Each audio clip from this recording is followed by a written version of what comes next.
গ্রাম কার না ভালো লাগে, যদি সেই গ্রামটি হয় নিজেদের তাহলে তো আরও অন্যরকম অনুভূতি।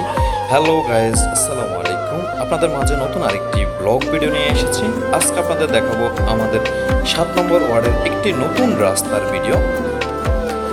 বর্ষার সময় প্রকৃতি এক অন্যরকম অনুভূতি সৃষ্টি করে। এই গ্রামীণ রাস্তাগুলো আসলে মনোমুগ্ধকর।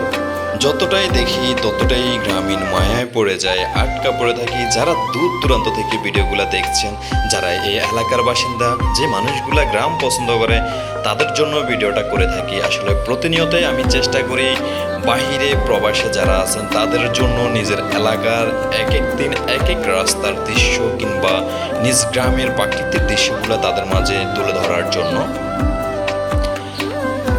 অবহেলিত একটি রাস্তা যেটা ইতিমধ্যেই পাকা হয়েছে, আর পাকা হওয়ার কারণে দেখুন এই রাস্তা দিয়ে এখন চলাচল করতে খুবই ভালো লাগে। এখান দিয়ে যাওয়া যায় বকুলতলায় ভেড়ি দেখতে অনেকেই দূর দূরান্ত থেকে ছুটে আসে।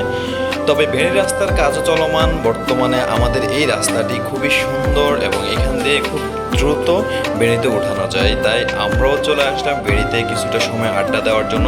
সামনে দিয়ে এই যে বাড়িগুলো দেখা যাচ্ছে, আব্দুর রহমান পাটারি বাড়ির যে বাড়িটুকু সেটাও দেখা যাচ্ছে। অসাধারণ ভিউ লক্ষ্য করা যাচ্ছে। আসলে গ্রামীণ পরিবেশ যাদের ভালো লাগে তারা এই ভিডিওগুলো অবশ্যই শেষ পর্যন্ত দেখবেন। এই যে একটু সামনে গেলে বেড়ি দেখা যাবে। বেড়িতে আছে অনেকগুলো ঝাড়ু গাছের দৃশ্যগুলো আসলে নিচ থেকে অন্যরকম অনুভূতির সৃষ্টি হয়।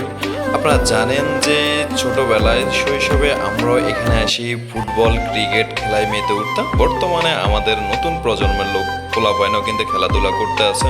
হয়তো ক্যামেরার মাধ্যমে দেখা যাচ্ছে না, দূরে কিন্তু পোলাপাইন ফুটবল খেলতে আছে। তার মাঝে একটি খামার দেখা যাচ্ছে, বকুলতলার দৃশ্য অসাধারণ।